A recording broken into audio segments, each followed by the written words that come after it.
Parenting is hard. Parenting with endometriosis? It's a daily balancing act between showing up for your family and finding the strength to show up for yourself. In this episode, we open up about the reality of raising kids while managing a chronic illness, the guilt, the resilience, and the quiet victories that often go unseen. And we ask, how does this experience shape the way we advocate? Not just for ourselves, but for everyone walking this path. After talking to you and we had many conversations, I reached out. And one of the things I did get to do in November last year, I went to that medical school and sat down and told my story to the medical students who were just about to go into their residency programs. And I just wanted them to know that I'm not your typical case. I mean, no one really is. I don't know, is there really a textbook case of endo? But I will tell you, I was so hopeful coming out of that because in my telling them, I would tell them my symptoms first and they would kind of raise their hand. And I told them that I had heavy bleeding and other things.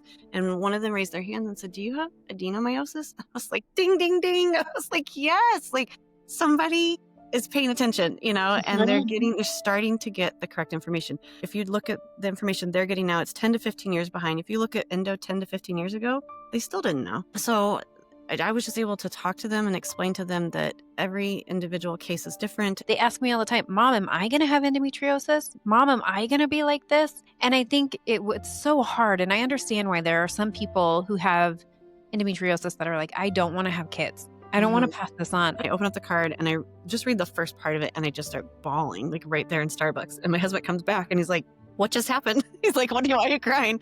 And I just look at him and I'm holding this bracelet in Starbucks and he's like, "What is happening?" But it was like, there is a community that someone cares about endo. I can talk about this with other people because when people find out about breast cancer, right? People know what to do. Welcome to Endo Battery, where I share my journey with endometriosis and chronic illness while learning and growing along the way. This podcast is not a substitute for medical advice, but a supportive space to provide community and valuable information so you never have to face this journey alone. We embrace a range of perspectives that may not always align with our own, believing that open dialogue helps us grow and gain new tools. Join me as I share stories of strength, resilience, and hope, from personal experiences to expert insights. I'm your host, Alana, and this is Endo Battery, charging our lives when endometriosis drains us.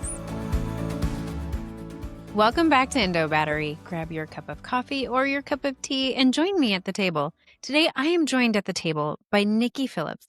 Nikki is not only an incredible endo warrior, but she's also an incredible endo advocate. She opens up to us in a very vulnerable and real way. She not only struggles with endometriosis, but she's also experienced the struggle of PCOS and adenomyosis. Last time, Nikki shared her incredible story, a journey through pain, loss, and finally, healing.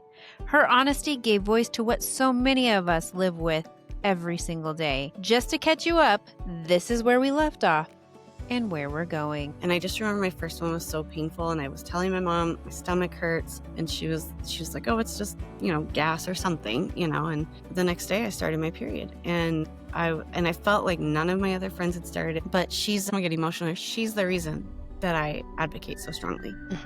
I want her to have a different experience and I want my son to know if he ever has a daughter or a wife that they don't have to go through what I went through. Because at this point, I had had so many horrible periods, so many miscarriages, so much gaslighting, so much just misinformation and well-meaning doctors, but they're just not educated. This appointment was about my endo, and maybe PCOS too. And I said, "What do you mean?" And he goes, "And that's probably what caused all your miscarriages." And I just my jaw dropped and I instantly just started crying. I wasn't there to have that conversation. And my husband comes back and he's like, "What just happened?" He's like, why are you crying?" Please help me in welcoming to the table, Nikki Phillips. Thank you, Nikki, so much for joining me. I am so thrilled to have you on here today. Absolutely. It's just a pleasure to be here. I'm excited to have this discussion with you today. Yeah. I think one of the things that both you and I have talked about is just because we wanted these kids so bad, I want to talk a little bit about parenting. So this may be a little bit of a trigger warning for those who aren't able to have kids, or maybe this isn't of interest to you, but I think it is important to talk about. The trauma that our kids face and seeing us in pain is so hard. I wanted my kids so bad. And our stories are very similar in our pregnancies and post-op and, it took me a little bit of time to get pregnant with my second child, and a lot of what I had gone through before was just as, like, frustrating, right? And I didn't enjoy being pregnant, and so I always thought I was a bad mom because I didn't enjoy being pregnant, yet I wanted him so bad. And then Yeah. when I had him, I was in so much pain, and it just recently, I was going through some dental drama and really was incapacitated, like out, unable to do anything. And my daughters are like, "Mom, it's always like this. Are you okay? Are you ever going to be okay again?" And it triggered me so bad because it took me back to when I was in such severe pain and they were like, "Mom, are you going to be okay?" And the worry in their face. And then now they ask me all the time, "Mom, am I going to have endometriosis? Mom, am I going to be like this?" And I think it's so hard. And I understand why there are some people who have endometriosis that are like, "I don't want to have kids. I don't want Mhm. to pass this on." Yeah. I get that. 100% get that. Because it is so hard to look in my kids' faces and be like, "I don't know. I hope it's not like this, but if it is," and this is what I always tell them, "But if it is, I will advocate for you, Yes. and you have a mom that's been through this. I know people. So Yeah. don't you should," they're Right? like, "Oh, that's right, mom." You know? Yeah. But even still, it doesn't mean that they won't face some of the traumas and the heartache and the things that Really, are yeah. really hard to cope with. It doesn't mean that they're not gonna grieve what Mhm. could have been. And I've had to miss out even since with other things. And I think, man, this is what I hope they don't remember this. Yeah. Like I hope this isn't what they remember of their mom when they grow up. Yeah. Well, so I used to be a teacher, and then I had my son, and then I had my daughter, and when my son was in kindergarten, I decided to switch to homeschool. And so I work part-time now, and my job is very flexible. I can work remotely a lot, which is great. But I thought, okay, I can homeschool. And I'll never forget the first year I was doing it. I could sit with both the heating pads and all the pain medicine and not be like, judged the way I was maybe with my students wondering. I was trying to hide it from my and I do remember one of my students going back in the day when I was a teacher, "This happens to you every month. Are you okay?" Like, even the Mhm. students, like, picked up on it, but I was like, "I'll be fine."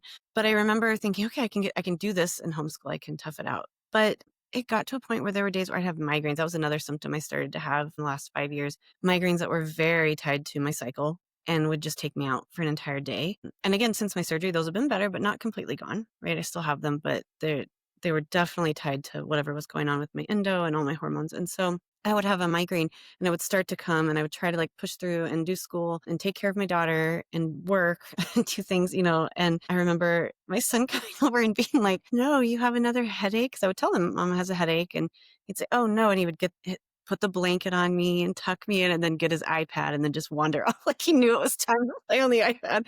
And of course, he felt sorry for me, but to him, it was like, "Oh, I get hours of uninterrupted screen time," and I just was surviving, you Yeah. know?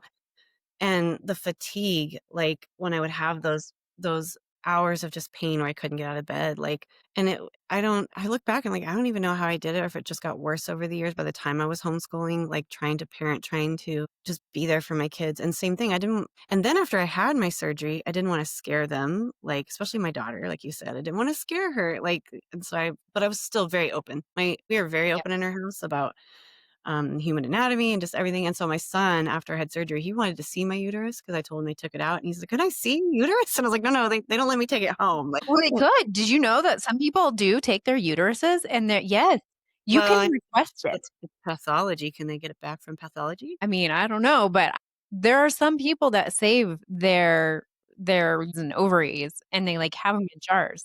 And I was I like, was happy to see it go. "I'm okay not seeing you Yeah, ever again, you yeah, angry I was good. uterus."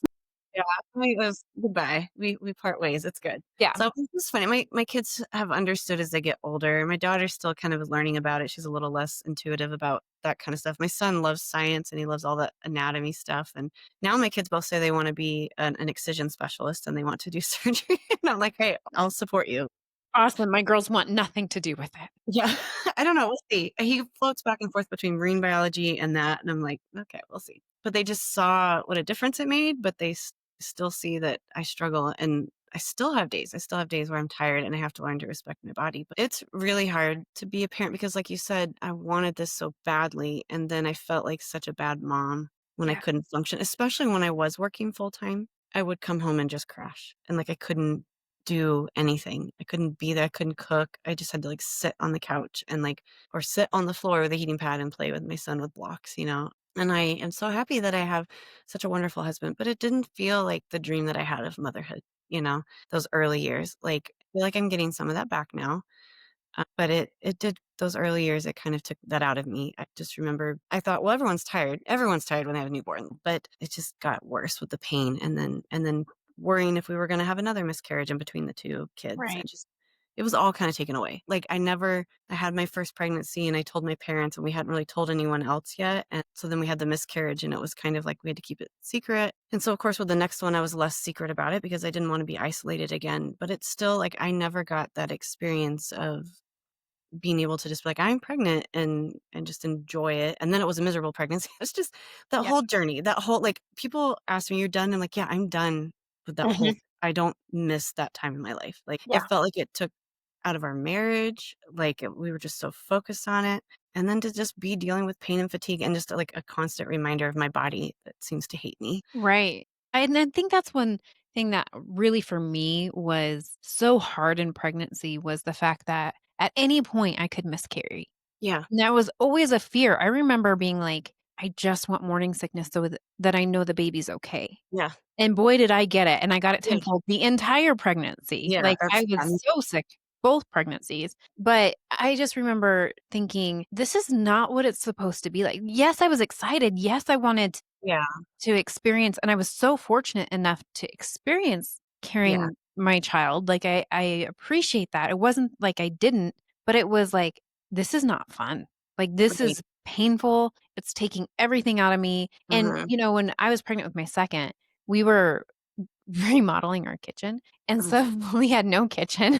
I had a 3.5-year-old. I was pregnant, I was miserable, and I was designing the kitchen, and I was like, "Who thought it would be a good idea for a pregnant lady to redesign a kitchen when she is, like, miserable?" It was awful. ugh, But I yeah, just remember thinking, "This isn't what I pictured."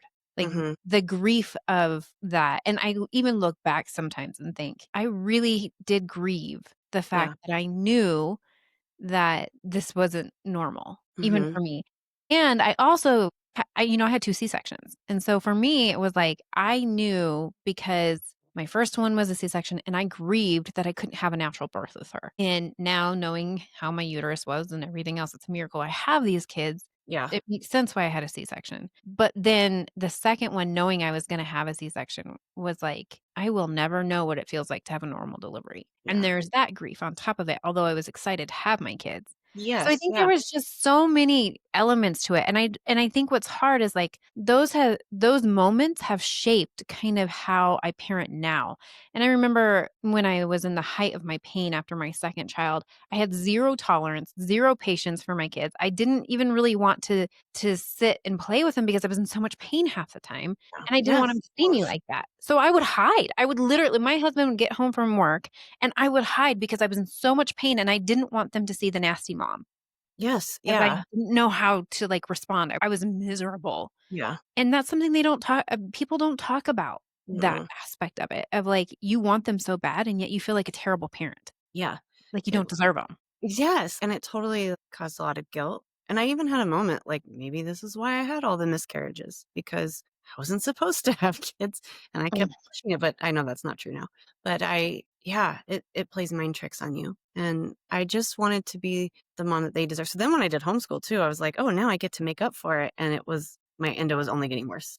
It was just Ugh, so when I finally had my surgery, it was like, yes, and but since my surgery, since becoming part of the endo community, I've learned to have so much grace for myself, to allow myself time to heal, to allow myself good days and bad days. Like I still mhm, have days where I just wake up and I'm like, I don't feel like working out today.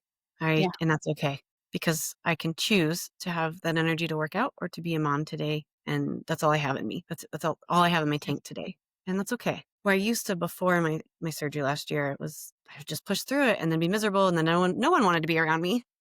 right, Yeah. So, and yeah.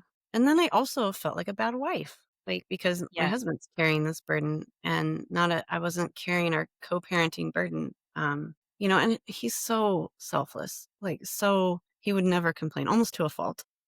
Right. Same with my husband. like, to a fault. He would hold something in, and I know it was bothering him, but it's nothing that he ever said or did to make me feel that way, but it was just I just felt that way because you just have this vision in your mind, and I think the world and media and social media does that to us, makes us think we have this vision in our mind, so but yeah, Well, it's I something I also have to think work it through. makes you feel like less of a woman. Like, Mhm, and I don't know if you've experienced this or anyone out there has experienced this, but like the sense that your body continues to throw curveballs your way and is like, foolery, gotcha. Like that's what it feels like. And to feel like less of a woman makes mhm, you feel kind of like this trickle effect of less of a wife, less of a mom. mhm. And it's not accurate. Yeah, And even though I have a diagnosis, I know what's going on with me. I know that this isn't my fault. I would never choose this for anyone, including right, myself. Like, I would never intentionally want to not do something with my family. The right. reality of the disease is that it stops you oftentimes from doing those things,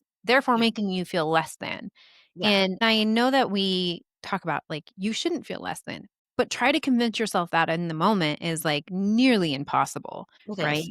And so I just people don't understand the full effect of this disease, even if you're able to have kids. And there are those people that, I have interviews with Fasio Thompson, who has severe endometriosis, thoracic and otherwise, and yet has 3 girls. So Mhm. infertility didn't play a Yes, part, right, for that. And so I look back at all of these stories and how different it is for everyone. yeah, But the resounding feeling is the same, moments of inadequacy, moments of fear, moments of frustration, moments of guilt, and then feeling less than. Like we all go through these huge emotions. And what yeah, I realized is like those emotions could be different tomorrow. right. We have to hold on for tomorrow's emotions, which could Mhm. be better. Yeah. It's a day by day thing. Yeah, it's tough, and I think also that there's a part of us that, like you said, we have these expectations and we have these images in our mind of what it means to be a woman, and when these things are taken away from us, when things don't happen to us the way we expect, and even when they are given to us, I have friends that have endo that have never been able to have kids yet or never will, and I have friends that have endo that like you said, my friend that told me about Dr. Duke, the one that had stage 4 and had to go back 3 times, she has 3 kids, she had them back to back, Mm. and they're all teenagers now, but, same thing, and I think we compare ourselves even within the endo community, Yeah. "Well, she can do this and she can do that," and I think, like, it goes back to what I said about that girl in high school, like, "Well, I don't have it that bad, so I shouldn't feel this bad because 'cause I'm not that bad," and we Mhm. play those mind tricks on ourselves about just comparing ourselves to people who don't have endo and then to people who do, and it's so individualized. Like, Yes. what you can do, what affects you, what triggers you, whether it's food or activities or whatever environment, or just how your own body is gonna be different than mine, Right. and we can't compare ourselves to other people, even within the community, and Right. that's hard, and I lead a support group now, and that was a discussion we had just at the last one about we all are on different pages, we all have endo, but we all have it differently, and Right. it's such an individualized disease. I wish more doctors understood that. So You're right. If you find a doctor who puts you in the same category as every other patient they see, it's probably not going to be the best doctor for you because you are so individualized in your disease and how it affects you and your life and your body. And mhm, and that's why I always, I tell people that a lot is they told me just, similar to what you said was, well, you can't get pregnant because of X, Y, and Z, or you can be so you can't have endo because of right, X, Y, and Z, right? Well, that doesn't necessarily ring true because you're so individualized. Like it's going to affect your body differently. I mean, if you think about endometriosis and the way that it is, the way that the lesions appear on everyone, it is in different locations for yeah, everyone yeah. in different various forms.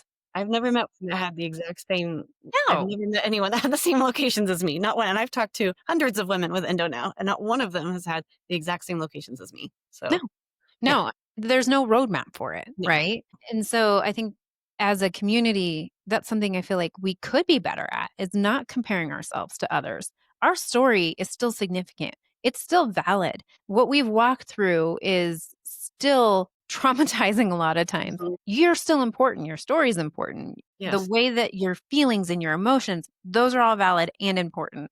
And yes, no one it deserves better care just because their story is worse. Like yes, everyone deserves yeah, quality care, quality providers. That's just the reality of the disease is like we can't, we can't, Mhm. it's kills our, it steals our joy, right? Yeah. Comparison steals joy. And I think that's true of a lot of chronic illnesses, right? But it's Right. particularly with endo because it is so individualized. But that was another thing as a parent too. I wanted to model for my kids that you can talk to doctors, you can empower yourself. Like you don't, you can come with education, information, and you can continue to go to doctors until you find the one that will listen to you and get you the care that you need. And I just wanted my kids to know that. But also, if they did ever become doctors, that they would listen, that they would Yeah. care and be open to the individualized patient and see Yeah. each patient differently. You know that show House or whatever, like Right. Dr. House or whatever. That yeah, it was years ago, but it we're not all that crazy case, but it sort of feels like that because we're all so different. And so I just wish that doctors would almost think that way in a little bit, but he's also solving cases that are just a rare case. We're common. Like this is not a Right. rare disease. Like you're thinking outside the box when really you need to be thinking inside the box. And so I don't know. That's just my two Yeah. cents of doctors, but I could talk about that. Well, I mean, you have a lot of experience with that, so that's probably the reason why. But also, I think we talk about having kids and we talk about our journeys, but this ultimately led you into a space of advocacy. What are you doing because of your journey? Because this propels us a lot of times. Our what we've walked through has shaped what we want to change. And I know that you've been working a lot on that. What are the things that you're doing for your advocacy? Yeah. So I after my surgery, my 2-week post-op, I met with Dr. Duke again, and he was kind of went over my surgery and my results, and I was just blown away by the information, but I was angry. I was motivated. I was like, this is not okay. And I went from 2 weeks before, just the day before my surgery, thinking, what if I don't even have it? To okay, I'm doing something about this. Right. I mostly did it for my daughter. I just looked at my husband and my son too, because like I said, yes, this mostly affects women or whatever, but this cannot be her life. Like Right. she's likely to have it. Like there's no getting her. She might not, but the world can be different for her Right. and research can catch up. And so I, on that drive home from because we live about 2 hours from Dr. Duke's office. And so on that drive home, I was talking with my husband who works at the medical school at the University of Idaho. And I said, what do they teach on endometriosis? Now he kind of oversees the mind, brain, and behavior blocks of the neuroscience side of it. So he doesn't oversee that class, but he was able to have access to the slides and the information. And so we got home and he went, looked it up and pulled it up. And it was just one sentence about endo and one sentence about how to treat it. And it was in my opinion, and again, I'm not a doctor, the inaccurate definition of what causes it. Mm. It was that old retrograde menstruation theory. So I'm Right. sure people who listen to this podcast know about that. And so it was, first of all, it was inaccurate. And then and the treatment is hormonal birth control or other, or Orlissa and that kind of stuff too. Right. So I was like, and after I just knew in the 2 weeks that I had my surgery, I'd been listening, I think, to your podcast and other ones and just reading everything I could on endo because I knew that I came out of the surgery having it. I just didn't know much about it. But after I came home with more information about my results and after listening to this for 2 weeks, and this is like all I did because I'm sitting in bed, right? So just Right. listening to podcasts, reading so many articles, asking so many questions, and I was just taking notes. And I was just motivated. I was like, this is unacceptable. I was like, I would like to come talk to them and correct them. I love that. Like, I'm not a doctor, but I'm going to do this. Like, this is unacceptable. And maybe I could get Dr. Duke or other specialists. And so, and I think I just kept listening to podcasts, just kept researching, just kept reading articles, getting my hands on any information I could. And I found Nancy's Nook. So many of you know about that. And I think with your podcast, I had a question about reaching out to your congressmen and people that are legislating for changing, rules on how research is done and just Mhm. advocating for research and diagnosing endo and kind of overseeing all that. So I think that's how our conversation started, but really it turned into this whole, because I was like, oh, I'm just going to write to Congress people. I'm going to figure out how to get involved on the legislative side, which quickly turned into, no, I want to talk to doctors. Like that was kind of where my heart fell. And so just after talking to you and we had many conversations, I reached out. And one of the things I did get to do in November last year, I went to that medical school and sat down and told my story to the medical students who were just about to go into their residency programs. And I just wanted them to know that I'm not your typical case. I mean, no one really is. I don't know. Like Yeah. is there really a textbook case of endo? I don't know. Like, I mean, there's definitely consistent cases of like, if you have bad period pain, that should be yes. a Yeah. number one indicator. Like you should, and this is what I always tell people, like assume it's endometriosis until told otherwise. Yeah. Yeah. But I will tell you, I was so hopeful coming out of that because in my telling them, they would raise I would tell them my symptoms first and they would kind of raise their hand. And I told them that I had heavy bleeding and other things. And one of them raised their hand and said, "Do you have adenomyosis?" I was like, ding, ding, ding. I was like, yes, like somebody is paying attention, and they're starting to get the correct information. So the reason that they had that information on the slide was because, of course, doctors have to take board exams, right? They have to answer it based on the research. Research is 10 years behind. There's not a lot of research. If you look at the information they're getting now, it's 10 to 15 years behind. If you look at Endo 10 to 15 years ago, they still didn't know. So I was just able to talk to them and explain to them that every individual case is different. And if I remember saying at one point during the discussion, I said, if you have a girl who comes into your office and she's a teenager and she's having some really severe gastrointestinal issues, and you're thinking IBS, it's probably not IBS. It's probably endo. Yep. Look into that first. What I didn't know was there was an actual GI doctor in the back sitting there watching me give this talk. And he was there for the next session that the students were going to do. And I was like, well, maybe he learned something that day. I don't know, but I think there is a movement in the right direction. And I think it's because of people like us, patients that are reaching out and educating doctors. I wanted them to know before they went into residency that they're going to see some of these symptoms. They're going to see these things and not to just assume, sort of like the Dr. House thing, that it's some crazy out there. It's probably endo. It might be a Right. rare form of endo. It might be thoracic endo. But anyways, I just wanted them to know that. And so that was one thing I did, was reach out to the medical school. And I plan to do that every year. I would Yep. love for a doctor to come join me. That's the hope as well. But just the fact that they were willing to have me come in and listen to my story, and they were so grateful, and they learned a lot because they can only learn so much. And some of them just looked at me when I was telling my story, like their eyes got big and they couldn't believe some of the stuff. And to me, this is just my story. Like, I Right. don't even think it's that bad. I've heard worse. And I told them that. I was like, this is just kind of an average story. But they were just floored with how much I had endured, and put up with.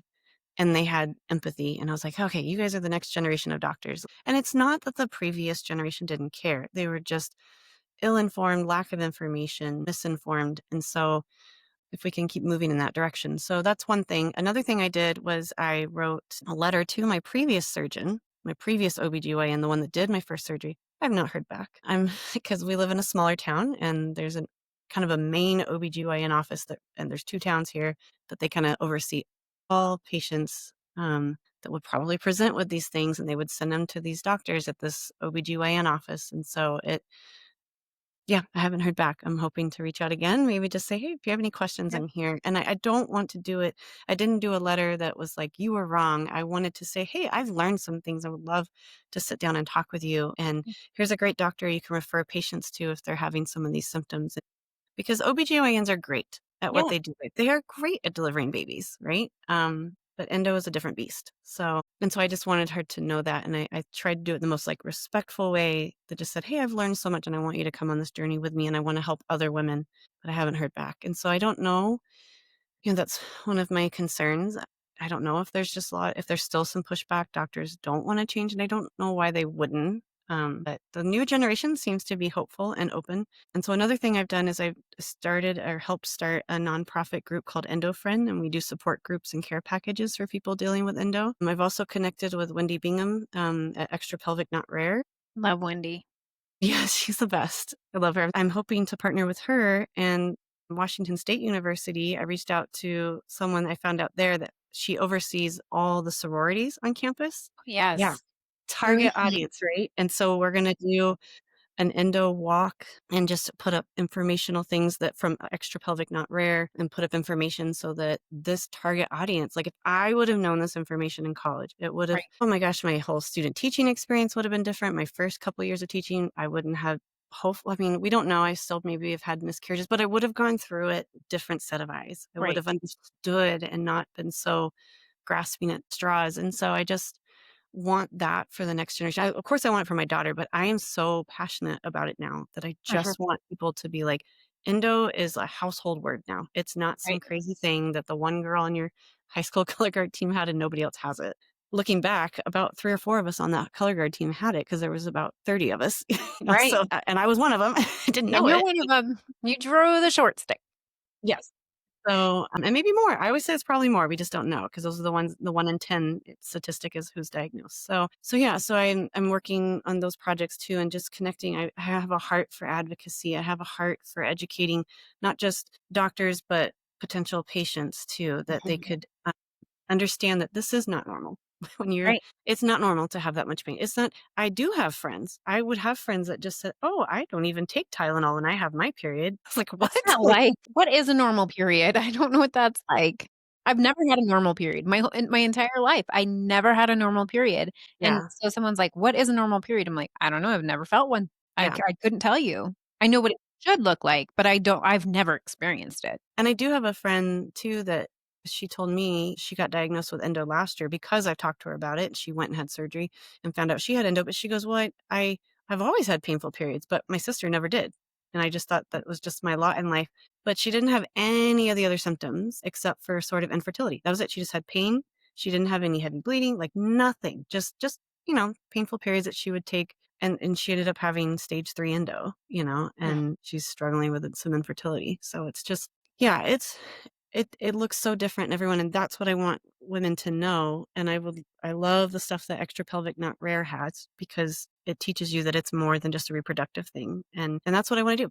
So I yeah, just and I think there are other things, but that's kind of my big projects and focus right now. So yeah. on top of homeschooling and working Fun. part-time. Yeah, Someone asked me, "Is this your 3rd job?" And I said, "Yeah, kind of. I just do it." Yeah. Talking to Well, you.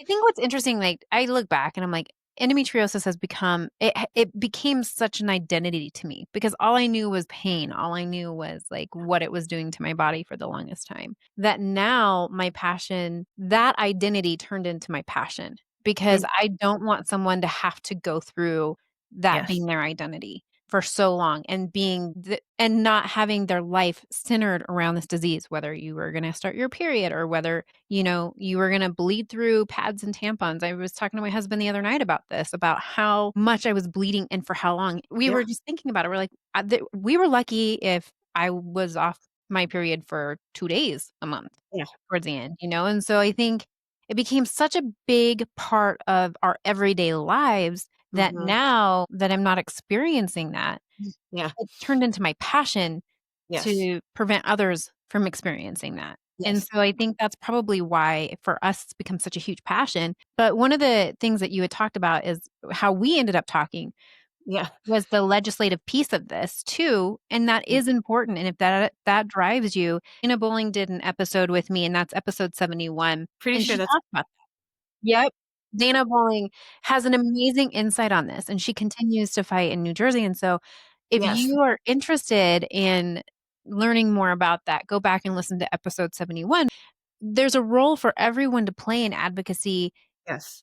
in the sense that, like, you don't have to give everything to Right. it, but, if you want to make an impact even in the little ways, you can Yeah. do that. But this Yes. community is one that is unmatched. Like, you meet people that you never thought you would, and Mhm. then on top of that, you meet people that you have such a deep connection with, and you don't even have to say a lot. Yeah. It's interesting, like, you don't have to know each other prior to talking, and yet you will almost instantly connect Yes. because there is that deep-seated experience that has Mm, shaped and molded the way that you live your life, and mhm. so I mean, that's kinda what happened with us, and I'm so Yeah. thankful that we did cross paths and that you did reach Mhm. out to me. And I always encourage people, reach out if you have questions. Yeah.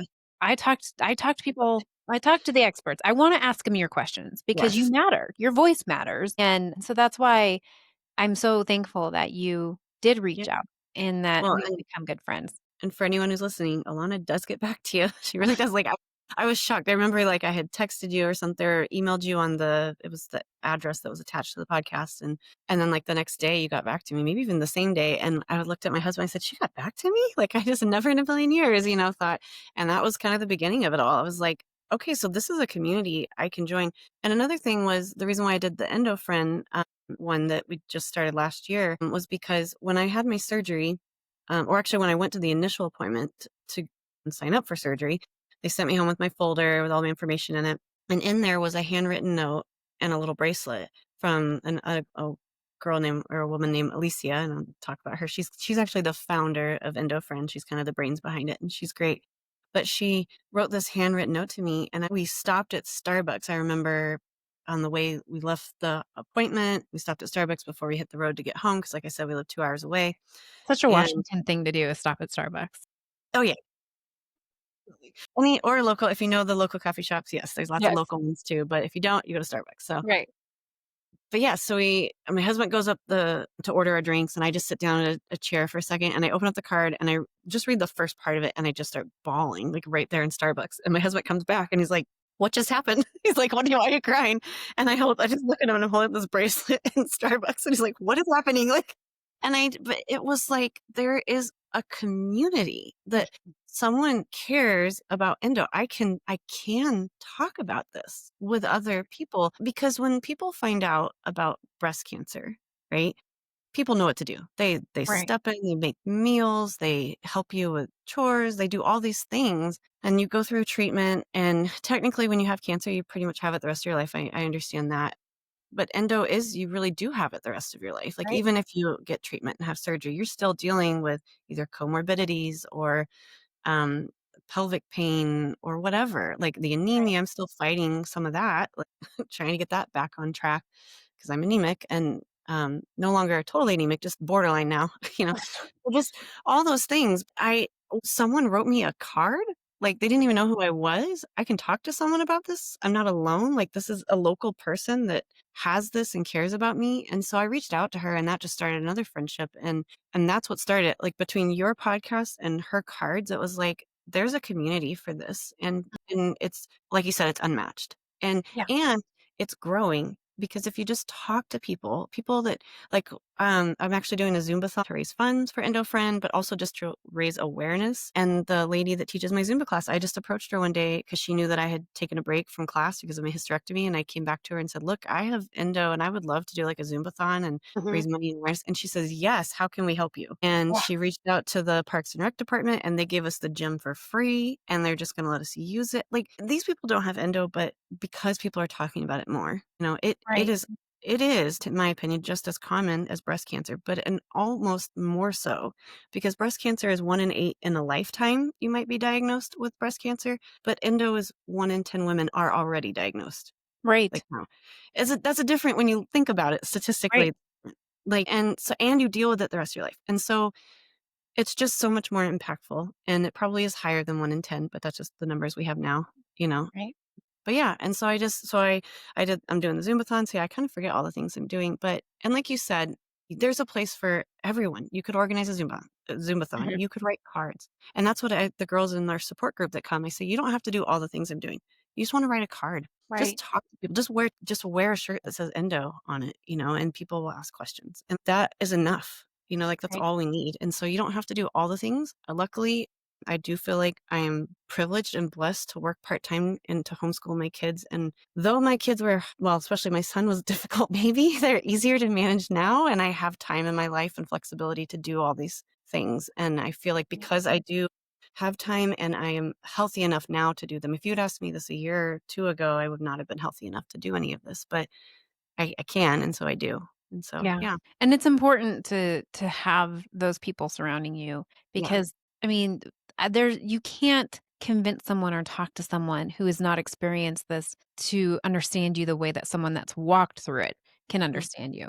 And so that's something that I have taken away. I have lifelong friends now because of my angry uterus and my angry pelvis, like I have lifelong friends and I'm so appreciative of that. If I have to go through something like this, I would rather do it with some amazing people. And that's why I'm so thankful that you and I connected and I get to do this with you and we get to do our advocacy together and continue to feed off of that. And so, Nikki, thank you so much for Yeah. taking the time to just tell us your story and to lend yourself to this community in a way that I know will be impactful to so many people. You are making a difference, and you sitting down with me and just pouring your heart out in vulnerability is changing the narrative of endometriosis and periods and PCOS because we're talking about it. And that's huge. So thank you so much for taking the time and for doing what you're doing. We need more Nickies. Well, like I said,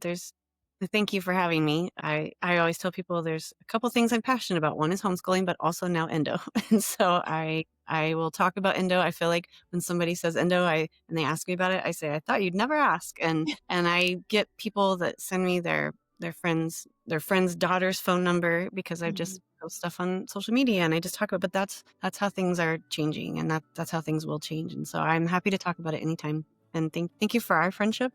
Yeah. And for getting back to me that first time I emailed you and giving me next steps, like giving me a place to join the community. Oh, That was really impactful at a time. It was so healing for me. Undo 28 years of, trauma. I'm so glad that this platform has allowed me to do so. I'm not always on the ball quite like that, but I do try really hard to get back to people. But thank you again so much. And I'm looking forward to what the future has for us as we continue to advocate and we continue to explore different ways to help other people walking through this journey. And I'm just very appreciative of this community as a whole. And until next time, everybody, continue advocating for you and for others.